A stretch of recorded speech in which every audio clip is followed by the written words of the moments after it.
नमस्कार मित्रों, मैं आपसे जीवन के कुछ अलग आयामों के बारे में बात कर रहा था कि हम जिसके बारे में सोचते रहते हैं लेकिन उस पर ध्यान नहीं देते, उसके जो गहराई पर ध्यान नहीं देते कि हमारी सोच क्या है। जैसे बच्चों के पढ़ाने का हमने बताया था, बच्चों की शिक्षा दीक्षा कैसी होनी चाहिए, प्लस हमारे अंदर जो काम करने की प्रवृत्ति है, जो काम करने का जो की समझ है, उसके बारे में हमें जानकारी मिलनी चाहिए। बच्चों की शिक्षा जगह हमने बता दिया था कि बच्चों की शिक्षा दीक्षा ऐसी होनी चाहिए कि उनका मानसिक विकास हो, उनका व्यवहारिक ज्ञान बढ़े, वे अपने बारे में समझें, अपने जीवन के बारे में परिचित हों, अपनी क्षमता को पहचानें और अपने आप को स्वतंत्र बनाएं, निर्भर न बनाएं, नौकरी पेशे के बंधन में न बांधें, बल्कि स्वतंत्र काम करें। और इसके अलावे अपने जीवन का लक्ष्य समझें और उसके लिए पूरा करने का तरीका सीखें। ये आवश्यक है। उसी प्रकार से काम करने की क्षमता जो है, काम करने का तरीका, काम करने की परिभाषा जो है, वो यही है कि हम अगर विकसित हो जाएं, ऐसे काम करें जिससे कि हमारा विकास हो, हमारी प्रगति हो। जैसे फिजिक्स में, भौतिक शास्त्र में एक फार्मूला दिया हुआ है, वर्क डन। वर्क डन का मतलब है कि फोर्स इंटू डिस्टेंस, मतलब किसी चीज़ पर अगर बल लगाया जाता है, फोर्स लगाया जाता है और वो जितना दूरी तय करता है, वो वस्तु जितनी दूरी तय करती है, तो वो वर्क डन कहा जाता है, मतलब काम किया गया कहा जाता है। उसी तरह से जीवन में भी जो काम करते हैं, वो सिर्फ पैसा कमाने का काम नहीं है, बल्कि वो शून्य कार्य है, क्योंकि उसमें ग्रोथ नहीं होती, उसमें हमारा विकास नहीं होता, सिर्फ पैसा हम कमाते हैं, इसलिए विकास जीरो है। इसलिए इसलिए कार्य भी जो जीरो हो जाता है उसी क्यों कि हम सिर्फ अपने लिए काम कर रहे हैं। जो व्यक्ति दूसरे के लिए काम कर रहा है, दूसरों को की भलाई समझ रहा है, दूसरों के लिए काम कर रहा है, वो उसका काम है। जो विकास ही काम कर रहा है, अपने विकास का और दूसरों के विकास के लिए काम कर रहा है, वो कार्य है। इसलिए कार्य करने की परिभाषा को हमें बदलनी पड़ेगी, हमें बिल्कुल उसको जो है चेंज करना पड़ेगा। हम जो सोच रहे हैं उससे बिल्कुल अलग कार्य की परिभाषा है। कार्य की एक ही परिभाषा है कि हम विकसित हो, हम समय के हिसाब से आगे बढ़ते जाएं, हम अपने आप को जज कर सकें कि कल हम यहाँ थे, आज हम यहाँ पहुँच गए। हमने इतने लोगों को भी एक स्थान से दूसरे स्थान पर, एक स्थिति से दूसरी स्थिति पहुँचने में मदद की, अच्छी स्थिति में पहुँचने में मदद की, उन्हें विकसित करने में मदद की। इस तरह का हम असेसमेंट अगर करेंगे हर साल या हर समय समय पर, तो ये हमें विकास की दर बताएगा और ये कार्य करने की परिभाषा होगी।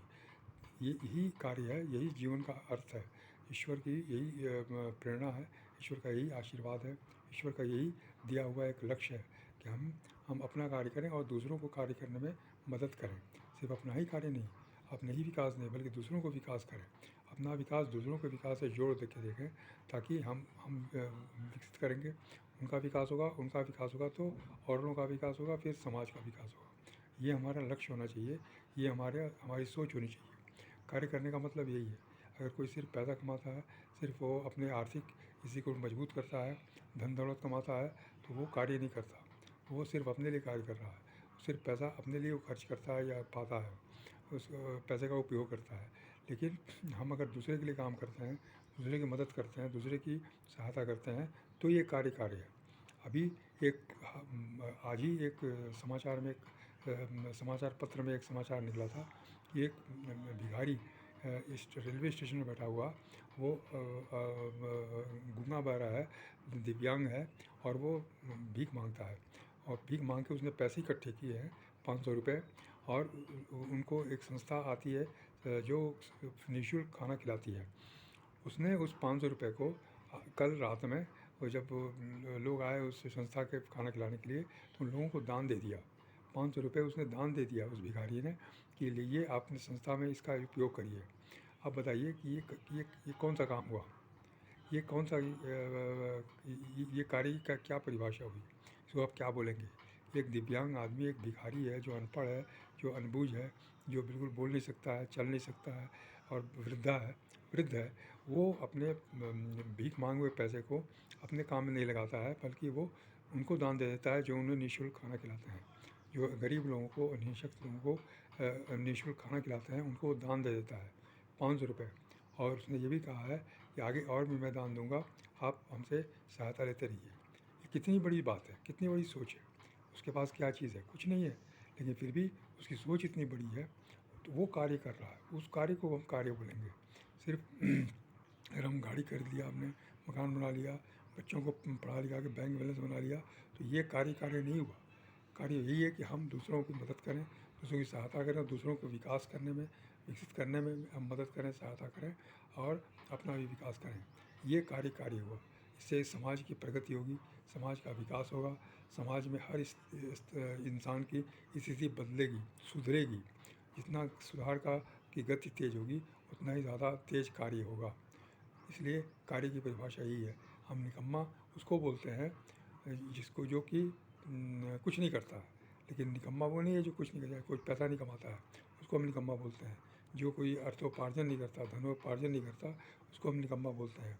लेकिन निकम्मा वो नहीं है। निकम्मा वो है जो सिर्फ पैसा कमाता है और दूसरे के लिए कुछ नहीं करता, वो निकम्मा है, वो स्वार्थी है। और जो आदमी अगर पैसा नहीं कमाता है और दूसरों के लिए काम आता है, दूसरों के लिए मदद करता है, वो सबसे अधिक काम करने वाला है, सबसे सार्थक काम करने वाला व्यक्ति है।